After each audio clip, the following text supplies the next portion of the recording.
The fourth and final night of the Democratic National Convention comes to a close with Vice President Kamala Harris officially accepting her party's nomination.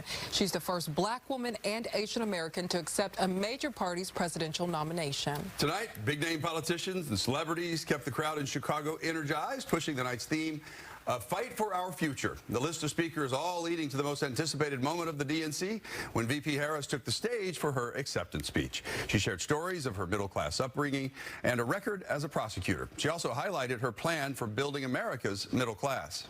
We will create what I call an opportunity economy where everyone has the chance to compete and a chance to succeed. And as president, I will bring together labor and workers and small business owners and entrepreneurs and American companies to create jobs, to grow our economy, and to lower the cost of everyday needs like health care and housing and groceries. Fox News correspondent Connor Hansen is joining us live now from inside the United Center. Connor, we heard Vice President Harris talk about the economy. What were some of her other main talking points tonight?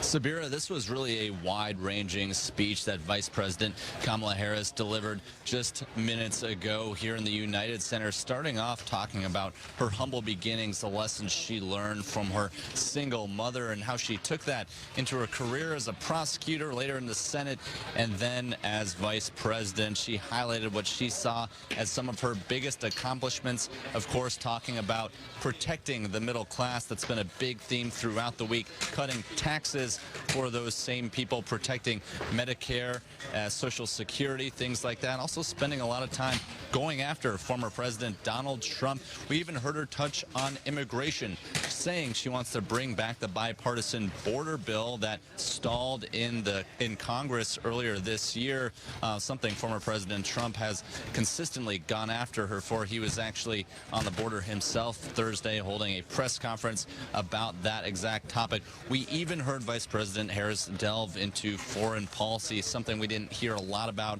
until tonight, and from some of the previous speakers, saying she would stand with NATO and with Ukraine. Well, Connor, staying on that topic, she offered her full support for Israel, but she also supported Palestinians' push for freedom and independence. How did the arena react to those statements, and how might that play going forward? That's right, David, and I think Vice President Harris was very careful with her language and even the order in which she said some of these things.